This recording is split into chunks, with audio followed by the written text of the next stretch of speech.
最近は主体は当然こっちの仕事なんですけど、そのお客様からの関連で、1930年だとか20年とか、イギリスのだと思うんですけど、アン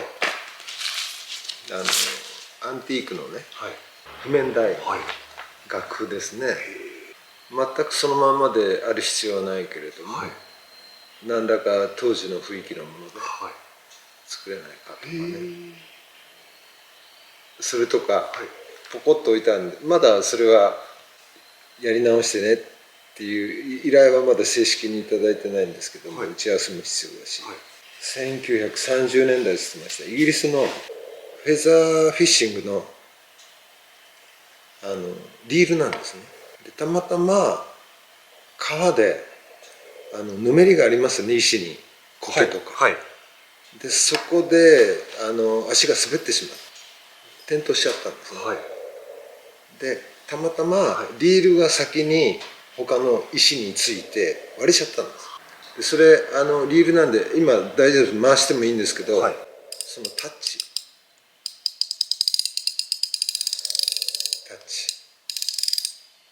やっぱりこれはできれば直したいとかね、なんか車が本体なんだけど、でもそういった相談を受けてっていうと嬉しいですよ。もう当時の作り手のそのどうしたかったのか、それからやっぱり1930年代以降、近年に至るまでの作り手の方々、機能も含めてですね、非常に完成度が高いし、先人たちの経験値がもうふんだんに盛り込まれてて、でイコールその形もとても無駄のなく整理されて完成度の高いものですよね。だからそういったものに改めて触れることができるっていうのは本当嬉しいですね。今であればもうリールなんてある意味での非常に高精度なものが日本でも作られてるんだけれども、その巻いた時のその細かさとか感触とか、強いては音まで含めてやっぱりこれだよなっていう各々の方々の感じ取り方があると思うんですね。で、手を加える、今までずっと一緒に共にしてきた品物たちではあるけれども、場合によっては何らかの事故が起きて壊れてしまったと。でも今までずっと付き合ってきたと。これなくしたくないよね。これからもなんとか復活できないかなっていうことになると、いろんなものが全部僕の勝手な意見ですけど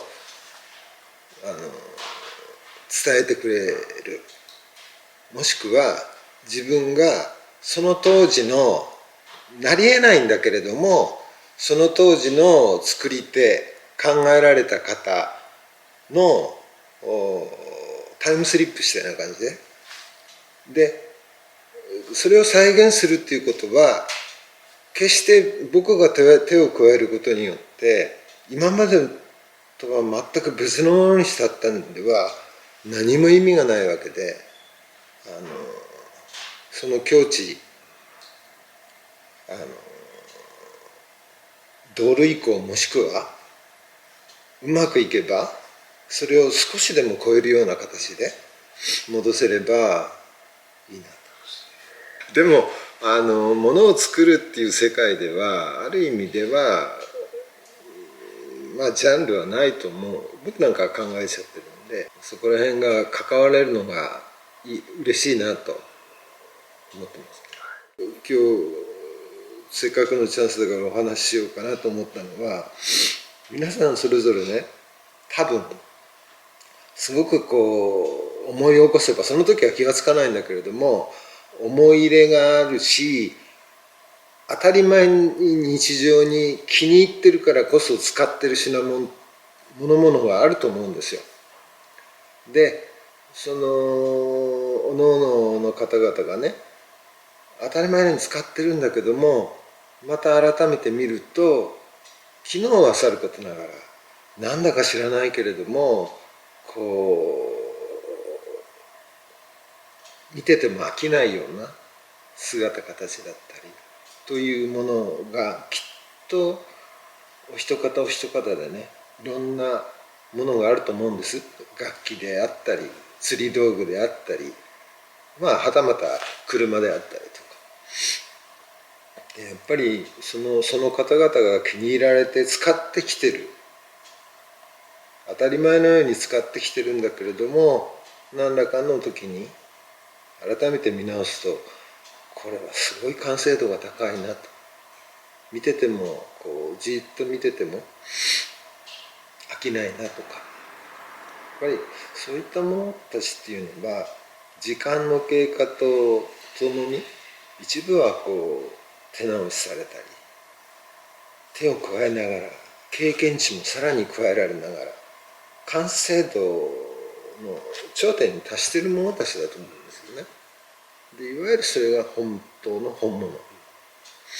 多分そういったものっていうのは今からもう5060年以前の者たちが多いと思うんですね。やっぱり世界で各ジャンルのメーカーが我こそはうちのメーカーは今度こういうものを作ったんだと、どうだっていう世界に対しての表現であり、能力を示すためにもう本当にしのぎを削って競い合ってた時代だったと思うんですね。だからこそ濃縮されたいろいろなその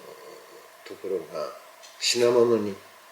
変わって生み出されてるんで、完成度は高くって、先ほども言ったように多分それが本当の本物じゃないかなと思うんですね。だから何らか本当に触れることによって、場合によっちゃ人の在り方なり企業の考え方なり、そういうものが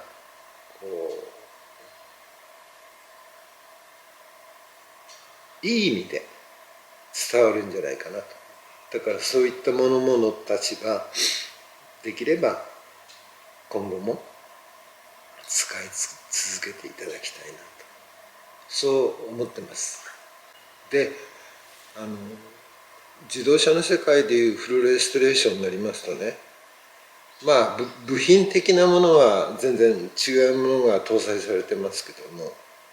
ある意味ね、そこら辺も全てフォロー網羅できて復活できないとトータルでの完成度の高さっていうのは得られないんですよね。じゃあここ壊れてしまったから何らか近似的なものをつければいいじゃないか。それは機能面だけではそれで事足りるかもしれないんですけども、仮にこれならこの車を世界レベルのところに持ち込んだ時にね、最終的には車自体のもの、それから精度機能全体のフォルムのまとまり、それから備品に至るまでやはり一貫したその流れがないといい評価、レベルの高さは得られませんよね。そうすると必然的に本当につまんないものでもつまんないちっちゃな部品でもちゃんと理解して復活劇が加算されてないと今一つ二つ足らないものじゃないかなと思うんですよね。だからやたら変なところに時間をかけてしまう場合も多々あります。車っていうのはいろんな複合体の要素なので、簡単に言うとガラスもあるし、エンジンもあるし、たまた内装のシートとかいう異種素材の複合体ですよね、はい、と必ずと言っていいほどそのジャンルの専門職の方がいらっしゃるんですけども、これまた難しい話で、一つのものを一貫性の極めて目の利く方々がですね見たときに不一致を感じないように、期間もそうとてもいい状態でエンジンも回るし足回りもよく動くし操作性も軽くて、でじゃあその内装その他もろもろのものを見た時どうなのっていう時によくあるのが、圧倒量あるのが、これしょうがないことでもあるんですけども、ジャンルが違うから分業制で主たるところがその外注さんでいろいろまとめていただいて、それを組み込む形になるんですよね。でもその各々の分野の方々に依頼するのは構わないんだけれども、どういうつもりで自分がまとめ上げてるのかで、どこがポイントなのか、ここはしっかりとその表現をしてほしいとか機能をさせてほしいとかいう、ただ形にまとめてねというようなことではなくてですね、そこら辺の考え方なり技術レベルも一貫性を持ってないと、やはり一つの筋の通った一貫性のある品物にはまとまり上がらないと思うんですね。で得てしてそうなるんですよ、バランバランで。だからパッと見た目は非常にきらびやかに光ってて、こう新車のようだねというような場合が多いんですけども、でも一瞬見ただけでまとまりがない、そういうものにはちょっと魅力を感じませんね。確かにね、現実の話を露骨に出せば、それは予算の問題だとか期間の問題だとか、それから目的によっては、いやこの車レースに使うんですよと、次の参戦のために間に合わせなきゃならないとか、いろんな諸条件があるんで、それ絶対ダメとかいうつもりはないんですけども、ことごとく本物が欲しいという場合にはね、やはり完成が欲しいと僕なんか勝手に考えてるんですけどね。仕事に着手するときに自分なりの考え方、それから要望されている内容等々を非常にうまくすり合わせるっていうか、しっかりと基本的にお互いが納得しないと、そこから進めないと不一致が起きますから。でかつその仕事にかかる前のオーナーの方が何が欲しいのか、何を求めてるのか、そこら辺を正確に僕の方で把握してやることがとても大事ですよね。変な意味で言うんではないんですけども、このイラストレーションという世界に入ってくると、世界的にも、僕と似たような仕事をされている世界のレベルの方々がもう非常に難しい世界、ましてや仕事と重ね合わせて進行していくということになると、すごく難しいバランスの取り方が難しいということは皆さん言ってらっしゃいますね。口には出さないまでもものすごく本人の葛藤の連続だと思いますよ。で僕の性格も見抜いてんのか理解されたのか諦めたのか分からないですけど、たまたま僕に依頼された方々は時間等々も含めてもう任せたと、諦めの境地で任せたよという感じの方が多いですかね。変な捉え方もされても構わないんですけど、僕も時には筋肉疲労を起こしたり、どっかが痛いとかいうことも当然あります。で、要はそうなると頭も働かないしということでモチベーションも上がらないんで、そういう時はもう手がつけないですね、逆に。非常に頭がうまく回って冷静に対処できる時はもう自然と関わりますけども、あとは車の横を何らか別なことで道具を取りに来たり何なり往復している時に、今対処しなきゃならないところをちらっと横目で見るだけでも頭の中はちゃんとどうしたらどうやってこう組み合わせて処置していけばいいかなっていうのを考えてる。でも不思議なことに僕はずっとものづくりに関わってきた人間なんですけども、ものは正直で、例えば壊れていても破損していても、僕はそこの場面に直面してはいないんですけども、自分はこういう場面でこういうふうに壊れちゃったんですよとかね、どれくらいの時間をかけてこうなって疲れちゃいましたとかね、それを物理的に伝えてくれるんですね。ですから僕はそれを見て紐解いて、